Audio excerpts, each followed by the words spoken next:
Analisa berani dari Mas Aristo Pangaribuan selaku pakar hukum pidana mengatakan di segmen sebelumnya bahwa Teddy Minahasa kemungkinan bisa mendapatkan hukuman maksimal seumur hidup atau bahkan mati.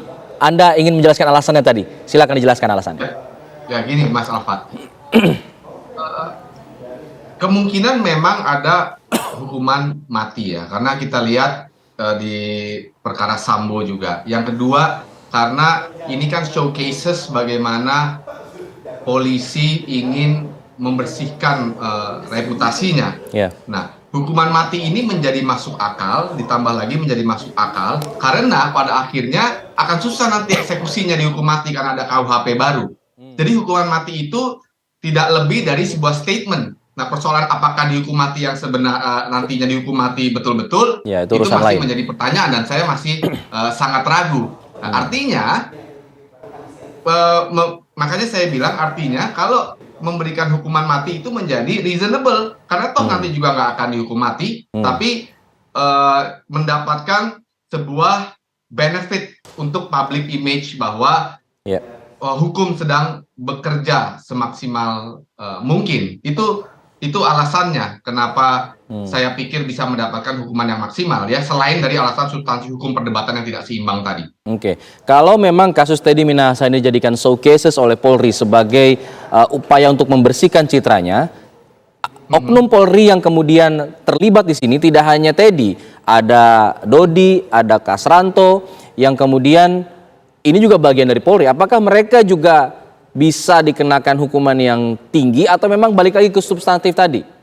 Tergantung bagaimana argumentasinya. Yang pasti balik ke substansi, tapi kalau ditanya yang paling tinggi sudah pasti Teddy Minahasa karena dia yang menggerakkan, dia yang menyuruh melakukan. Begitu kan konstruksi dakwaan jaksanya. Nah, sekarang makanya si Dodi ini tadi saya bilang mau melepaskan diri, juga Kasranto kan juga dia mau melepaskan diri. Tadi makanya saya bilang ada argumen kuat untuk melepaskan diri, tadi saya bilang, karena ada birokrasi Polri yang patronase dan klien itu, sehingga tidak terlalu susah nantinya untuk meyakinkan hakim bahwa saya ini sebenarnya korban perintah atasan.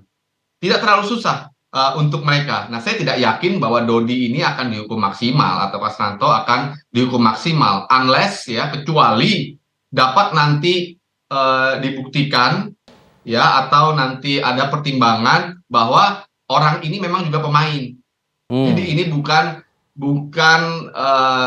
transaksi yang coba dilakukan untuk pertama kalinya. Artinya jadi mentah itu persoalan dia korban perintah atasan. Kan bicaranya ini kan Dodi ini kan juga ini dia tidak mampu menolak perintah atasan. Dia deg-degan, dia mencitrakan bahwa dia tidak biasa melakukan ini. Nah, pembuktian bahwa oknum-oknum yang lain ini Dodi dan Kasranto ini adalah pemain atau tidak tentunya harus dibuktikan di sidang ini juga kan? Iya, harus pasti, dan memang belum ada arah ke sana. Tapi saya nggak tahu kan, ini masih penasihat hukum ini kan masih punya kesempatan untuk menghadirkan saksi dan ahli yang meringankan. Oke.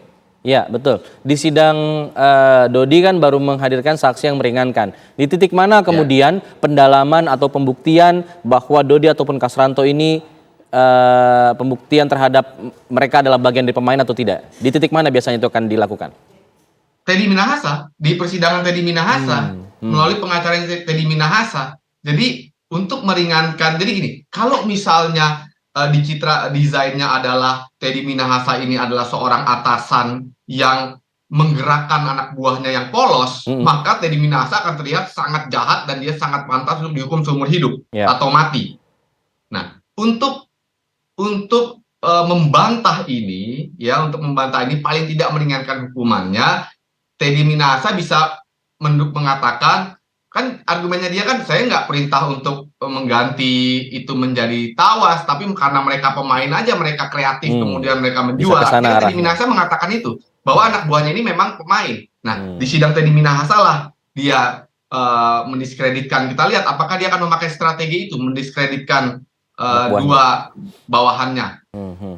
Nah, hari ini kan agendanya salah satunya adalah mendengarkan keterangan terdakwa. Apakah itu yang kira-kira akan kita dapatkan nanti dari keterangan seorang Teddy Minahasa di kursi terdakwa? ada kemungkinan, ya, ada kemungkinan. Saya nggak tahu strateginya ini bagaimana ya, karena rasanya kok saya lihat strateginya ini tadi saya bilang hanya menyerang formalitas, tapi kalau memang dia terpojok, dia merasa terpojok, dia pasti akan melakukan strategi itu, menyalahkan orang lain, paling mudah. Hmm, Karena kita lihat pertanyaan-pertanyaan Teddy Minahasa kepada anak buahnya kan intimidatif semua. hmm, bentuknya ke situ ya.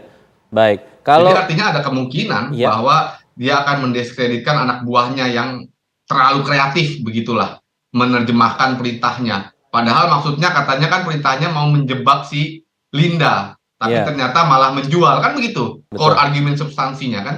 Ya, nah kalau kita lihat posisi Dodi, sepertinya seperti yang Anda katakan tadi, ya menerima perintah, lalu kemudian menghubungi Linda berdasarkan apa yang diperintahkan oleh Teddy, lalu kemudian Linda mencari Kasranto, Kasranto yang mencari pembeli, Ya, begitu kan? Nah, ya, si betul. Kasranto ini posisinya bagaimana kalau Anda lihat? Ia sebagai pihak polisi yang mencari pembeli gitu, malah justru eh, transaksi ini terjadi karena ada linknya dari Kasranto begitu. Ya, memang.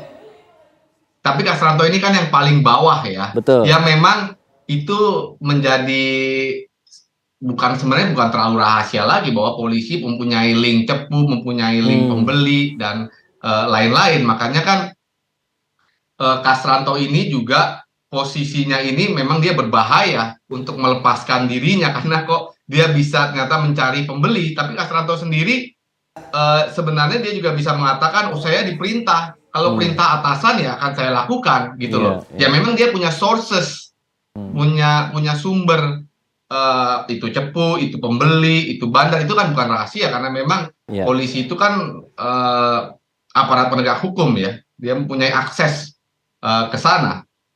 hmm.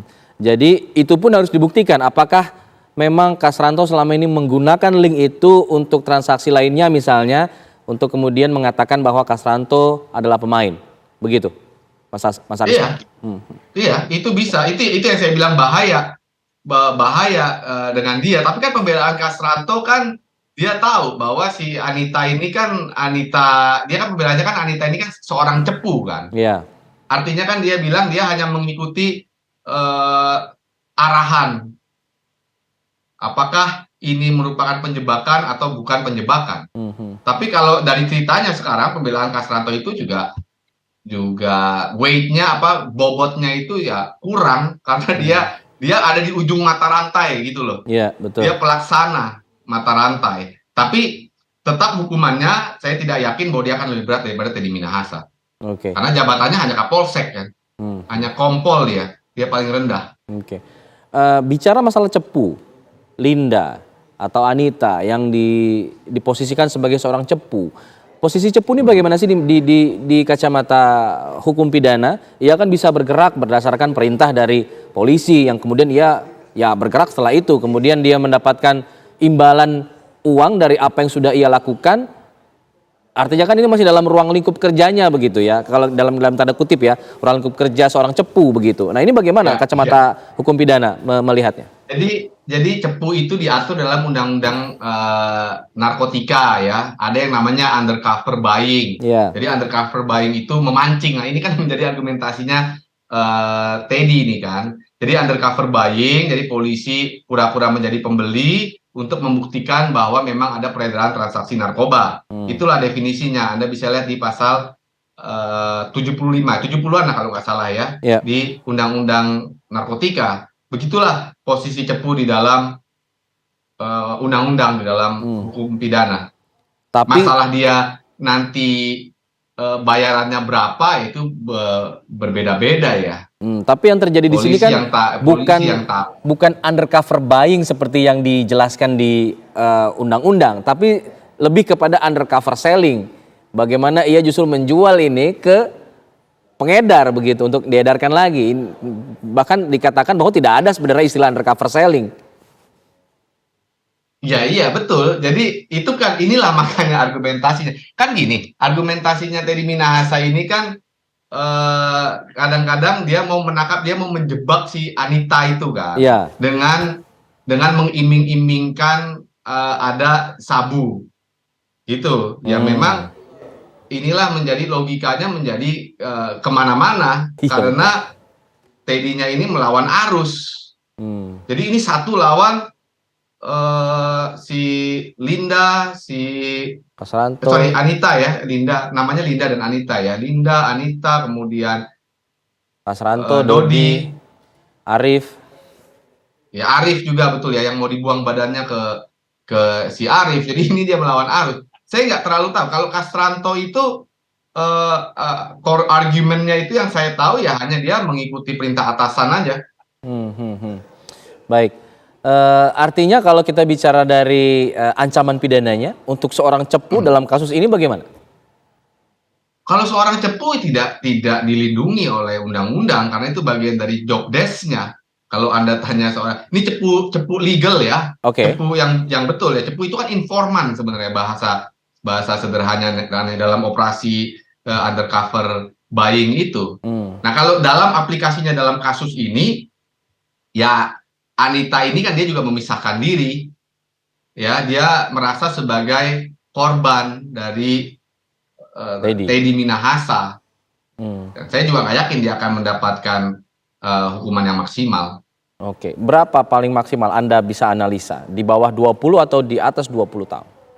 Siapa? Untuk Linda. Anita? Yes. Kalau untuk Anita saya pikir di bawah 20 tahun. Prediksi saya. Oke. Kalau karena dia ya. membuka semuanya, dia bahkan nyanyi kan di persidangan kan. Ya, betul. Awal perkenalan dengan Teddy Minahasa, kemudian juga ke Taiwan itu yang buy one get one, kemudian operasi penangkapan Laut Cina Selatan. Tanpa Linda itu tidak akan terungkap ya, dan itu mengungkap sisi lain dari seorang Teddy. Tanpa nyanyian dia tidak akan terungkap, dan saya yakin nyanyian dia itu masuk ke kepala hakim. Dan nyanyiannya substantif menurut Anda? Kenapa? Sorry, nyanyiannya masuk ke argumentasi substantif gitu, yang berhubungan dengan itu? Apa maksudnya? Kesaksian Linda? Iya, betul. Apakah kesaksian Linda ini? Maksudnya kesaksian. Jadi tadi kan Anda katakan bahwa Linda ini kan bernyanyi di persidangan yang kemudian mengungkapkan semua apa yang kemudian yang tidak bisa terungkap selama ini. Nah, apakah kemudian pengungkapan dari seorang Linda ini masuk ke kategori substantif untuk kasus ini? Oh iya, sangat. Itu kan dia menceritakan ya bagaimana karakter seorang Teddy Minahasa. Jadi ini kan pertanyaan besarnya, apakah Teddy Minahasa ini seorang jenderal memang dia mempunyai kapasitas untuk melakukan perbuatan ini, menyisikan narkoba, kemudian menjualnya. Nah, itu kan pertanyaan besarnya. Nah, Linda ini bercerita tentang latar belakangnya siapa itu Teddy Minahasa, bahwa dia suka ke panti pijat plus ya, artinya dia dekat dengan dunia malam. Kemudian yang kedua, dia juga pernah ke Taiwan ya, dan menawarkan buy one get one itu. Jadi artinya ada yang lolos, ada yang ditangkap. Artinya seorang Teddy Minahasa ini mempunyai kapabilitas mental untuk melakukan perbuatan yang didakwaan. Itu yang pertama. Yang kedua, perbuatannya sendiri. Ya, karena Linda kan mendapatkan perintah, karena Linda yang berkomunikasi. Dia ini saksi kunci. Makanya sama jaksa itu di-split. Dia, Dodi, dan Teddy Minahasa ini kan sebenarnya saksi kunci, sementara Castranto itu kan sebenarnya hanya di ujung. Castranto dan si Arif itu di rantai makanan paling bawah gitulah, kalau kita lihat konstruksinya. Sudah pasti.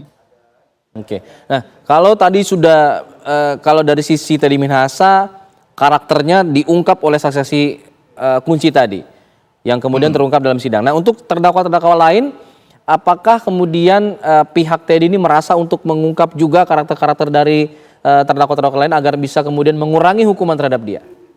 Itu yang tadi saya bilang, ada kemungkinan ya, karena kan kalau ceritanya begitu, Linda, Dodi itu kan dia merasa sebagai korban. Nah, kalau ceritanya begitu berarti penjahat besarnya itu kan Teddy Minahasa. Nah, makanya exit strategi dari itu adalah dia mengatakan, ini orang nih sebenarnya juga bukan polos-polos banget, ini bukan orang innocent, tapi mereka itu pemain. Nah, argumen itu kan sebenarnya mendukung juga argumen Teddy Minahasa yang mengatakan ini anak buahnya terlalu kreatif. Saya nggak suruh jual kok jual gitu. Ada kemungkinan, makanya nanti kita lihat nih di kesaksian pada pagi hari ini. Oke, kalau dari Ada kemungkinan itu keluar mendiskreditkan anak buahnya untuk Teddy Minahasa sendiri melepas. Nah itu kan caranya dia melawan arus tadi. Nah, itu kan strategi dari seorang Teddy ya, yang kira-kira akan dikeluarkan oleh tim Teddy pada hari ini. Tapi kalau Anda lihat dari langkah yang akan kemudian diarahkan oleh hakim ini akan kemana kira-kira? Di sidang kali ini dengan terdakwa Teddy. Oh, jadi gini, keterangan terdakwa itu kan hanya berlaku untuk dirinya sendiri. Maksudnya gini, keterangan terdakwa itu harus dikaitkan, hakim harus mengkaitkan dengan alat bukti yang lain, saksi-saksi yang lain, kemudian chat WhatsApp. Jadi hakim ini dalam pemeriksaan, dia akan merangkum semua informasi saksi-saksi tadi, kemudian ditanyakan oleh Teddy Minahasa. Jadi akan ditanyakan itu soal misalnya pertama soal background, apakah betul kenal Linda di mana. Dari situ Balik lagi ke bagaimana situ ya. perkenalan dengan Linda. Nah, kemudian apakah betul operasi Laut Cina Selatan? Apakah betul soal istri Siri itu? Itu yang tentang profilnya Teddy ya. Baik. Kemudian apakah betul soal buy one get one? Hakim pertama mau tahu apakah ini orang memang mempunyai kapasitas mental untuk melakukan perbuatan yang didakwakan, untuk menyalahgunakan kekuasaannya. Oke. Karena kan Teddy kan selalu bilang bahwa dia ini kan polisi berprestasi. Dia mantan ajudan Wapres dan lain-lain. Itu kan dalam pembelaan debat-debat di persidangan kan dikeluarkan. Maka itu pertanyaan yang pertama. Oke. Yang kedua. Yang kedua boleh setelah jeda. Yang kedua boleh setelah jeda ya, Mas Aristo ya. Oke, Karena kita harus ada iklan dulu. Kami akan kembali saat lagi, pemirsa tetaplah bersama kami di Breaking News TV One.